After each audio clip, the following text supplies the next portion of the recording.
19 people are rescued as major flooding from the South Llano River sweeps through Junction. A city nonprofit fights soaring housing costs, but at what price? And Murray's injury is a punch to the Spurs' gut.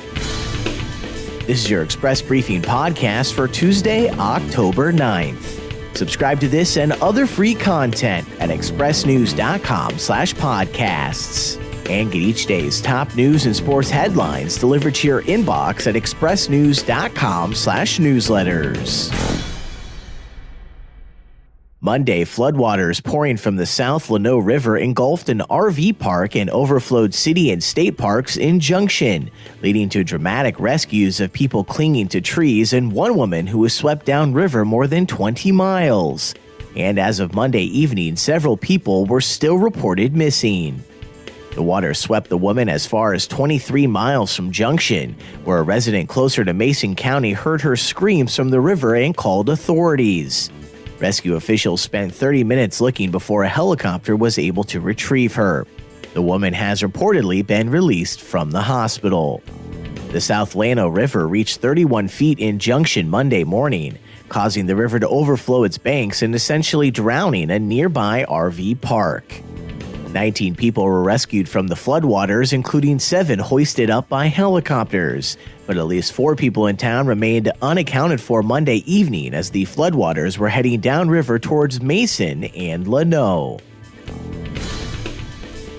At a time when rising housing costs are pricing San Antonio's middle class out of downtown, a city nonprofit is teaming with a developer to build an apartment complex with 140 moderately priced units on a booming stretch of Broadway. But that affordability will come at a high cost. A San Antonio Express News analysis shows the $57.1 million project will receive a full property tax exemption, depriving the city, county, and other public agencies of an estimated $1.6 million a year.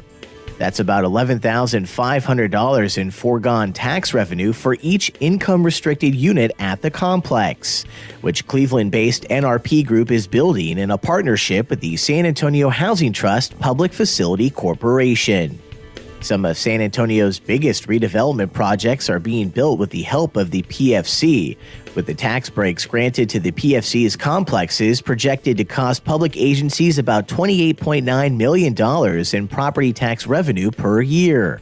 And as it has become more active in striking deals for affordable housing, the PFC has come under increased scrutiny from local leaders and housing experts who say it needs more oversight and greater transparency.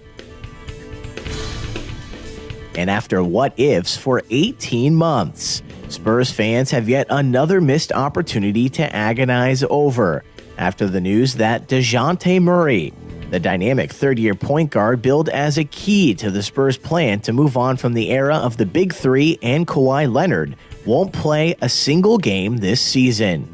Monday, an MRI confirmed Murray had torn the anterior cruciate ligament in his right knee, with coach Greg Popovich calling the news devastating not only to Murray but for the entire team.